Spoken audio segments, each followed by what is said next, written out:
Alright, so I'm going to break down the different stages of paddling. So we have the A-frame, and form the level A. So straight arm like this, bend over.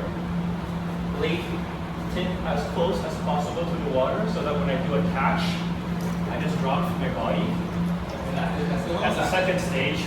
And then a stroke, press down here, arms stiff, and motion with my back, sit up straight, almost straight. So now we're here, hands at the level of my shoulder.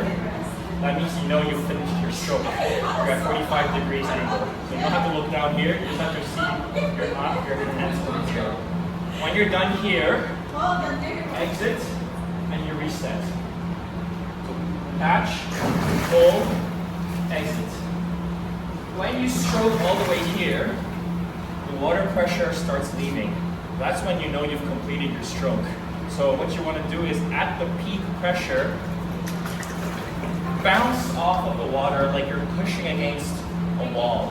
So feel it in the wrist a little bit. If I exaggerate the feeling of the wrist, you flick the wrist and you see that the natural movement is to perform a little arc like this. So I'm drawing a little arc circle. I'm staying as close as possible to the water. A lot of people, often they'll exit like this in a straight line. You see I have to go up and down. During a race, that's super tiresome. So, A-frame, catch, stroke, exit, catch, stroke, exit. And all in one, feel the bounce, the pressure against the water.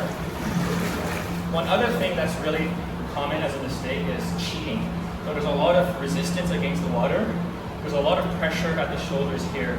So what happens is, as we push down, we have a tendency to readjust our elbow. We lead by the elbow so that we have more leverage against the water. So you're pulling like this and you think you've completed your stroke, but actually all you've done is pull the shaft. You're not actually pulling water. So this has to be really stiff to make sure you're actually pushing the water. Another thing is, when it comes to the grip, a lot of people will clench really hard, and as they stroke, their hand gets higher and higher all the way here. That means you're slipping, but the reason why you're slipping is because you're sort of bringing everything in together.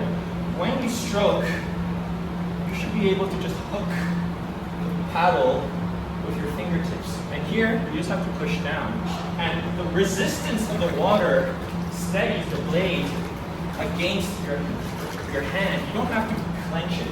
And if you have a relaxed grip, that means when you exit, your hand will simply follow the shaft rather than slip all around. Especially if you depend on your lower arms, biceps to exit.